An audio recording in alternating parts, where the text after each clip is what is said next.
Another famous win. Sum up your feelings right now. Yeah, look, obviously delighted to get off to a winning start like that, particularly against West Indies. A lot of good memories from last year's World Cup as well, when we won that first game against Bangladesh. I think we took a lot of belief from that, and yeah, the boys showed today how good we can be. As I say, that belief's always been there. We know if we execute our skills well, we can certainly give ourselves a good chance. So yeah, really happy to get a winning start. Did you think 160 would be enough? Look, I think we at one stage we probably thought we might get a few more after getting off to a really good start with George Munsey and Michael Jones. Obviously West Indies pulled things back a little bit, but we knew it was a competitive score, and if we executed our skills in the field and with the ball, we'd certainly give ourselves a chance, which we obviously managed to do. It seemed to be quite tricky playing the short ball out there. There were a few dismissals, guys mistiming pull shots. Was that the wet nature of the pitch perhaps? Yeah, I think it was. I think it was a pretty good surface. I think that was just down to some of the skill of the bowlers, to be honest. They looked to hit the wicket really hard, and that just sometimes does cause a bit of variation. But it certainly was a good tactic to use on that surface. And maybe just a word about the fielding performance. So some excellent outfielding catches. Obviously run out. I think George's over the shoulder catch. Well, Lee's get the diving forward one as well. I mean, obviously something you guys pride yourselves on. Yeah, absolutely. Fielding something we pride ourselves on, and I think we've done it on a number of occasions now where we've put in a real good show in the field, especially in big games. So, yeah, I think it's backing up the bowlers like that's always going to give you a good chance. You've obviously played in some of the best kind of days in Scottish history. Where does that rank? Yeah, I think it's right up there. I think to get a win like that at a World Cup, it's obviously pretty special to be representing your country at a World Cup. It's kind of as big as it gets, but I think for us, as I said before, the belief's always been there that we can put on that performance. So yeah, it's certainly a big win for us, but one we will enjoy. But we know there's still plenty more to play for. After what happened with West Indies last time you played them, is it kind of even sweeter? Yeah, look, that was a long time ago. So I think just to get off to a winning start, really, especially against a Test playing nation. Obviously, I'm extremely proud of the guys. And do you actually feel you didn't even deliver a perfect performance, and actually that's a kind of a positive that you've won pretty easily, but you've still got areas to improve? Yeah, absolutely. We know there's areas we can still improve, which I think is exciting. And we've got a lot of match winners in our team. I thought today it was an all-round good team performance. Obviously, a couple of guys really stood out. George Munsey with the bat, and Mark Watt and Michael East with the ball. But there's still other guys that can play their part, and hopefully through the tournament we'll just keep getting better. And just a word on Watty, obviously seems to relish the big stage and getting a few wickets with his sort of delivery from 24 yards. Yeah, absolutely. He's done it for, although he's still young, he's done it for a number of years for us now, and he's certainly someone that I feel I can throw the ball to in big moments, and he tends to deliver and get big wickets, so it's certainly a strength of his, and no doubt you'll see plenty more of him. Richie, in some circles it'll be classified as an upset, but should we stop getting surprised by Scotland putting on performances like that?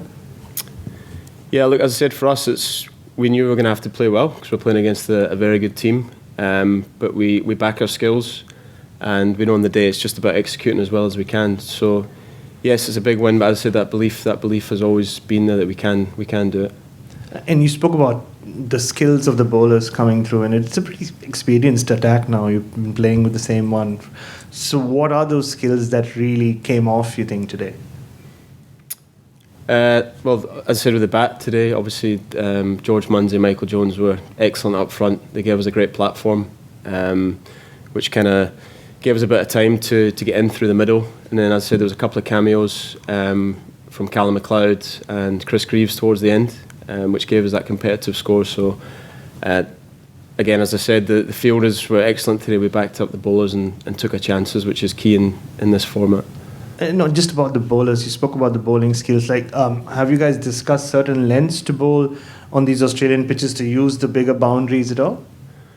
Also, yes, of course, it's something we take into consideration. I think you have to try and adapt as quick as you can. And as you saw there, we have got a very experienced bowling attack, so it's trying to use the skills we have for as long as we can. But yeah, we do try and take into consideration the ground dimensions and obviously the surface that's in front of us. And just finally from me, does this win also tell you that unlike last year, in this World Cup, defending totals could also be a strategy that will come in handy as you move forward? I think potentially. I think it'll probably just depend on when you're playing and where you're playing. Night games could be different. We'll just have to sort of wait and see. But I think, in big games, runs on the board can be really important. We know some of the grounds here in Australia can be quite big as well, so it gives you a better chance to defend. But we'll just have to see how the next couple of games go and go from there. And sorry, one more. Just about Mark Ward. I mean, Tim spoke about how he loves the big moments. What else can you tell us about him? He's quite a character. I mean, just the way he celebrates his wickets as well. Yeah, look, he's a big character in our dressing room. Great team man, and I said he's made for the big occasion. So I've no doubt you will see plenty more of him. I think he's been a key player for us for a long period of time now, even though he is still quite young. But he's a really experienced part of our group, and yeah, I'm sure he'll go from strength to strength from here. Have you faced a 24-yard delivery a lot in the nets? How different is it? Yeah, I've had the odd one off Mark. It can just throw you off a little bit. It's something he's really sort of kind of mastered over the last couple of years. It's something that's worked really well for him. So yeah, as I say, he's a clever cricketer. He's always looking to find different ways to outdo the batsman, so it's certainly one that works for him. Thanks very much. If that's all from everyone on the floor, we're going to move on to our Zoom audience. No takers? Thank you. First up will be Gary Heatley. Richie, just touching on George, how have you seen him sort of progress the last couple of years to where he is now?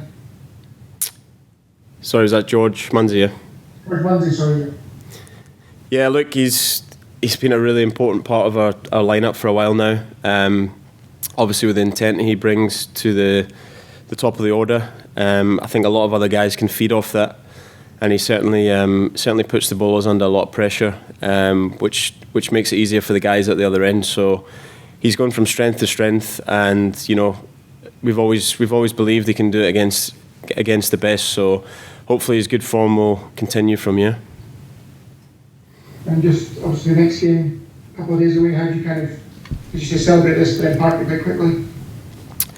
Yeah, absolutely. I think as a group we'll certainly enjoy the moment together, but we know there's a lot more to play for, and it's quite a quick turnaround with the games here. So yeah, we'll be ready to go again come Wednesday. Thank you. Shashank. Thanks. Hi, I just wanted to know, you guys referring to a piece of paper with a lot of information from time to time on the field. How much of data analytics stuff enrolled and prepare for opponents, and how do you draw a balance between data with on the field? Yeah, well, we certainly do use a lot of analysis. We've got a very good analyst in our setup, so it's certainly something we do a lot of work with. I know there's a couple of bowlers that really like to use it out in the field to make sure they've got the sort of plans nailed.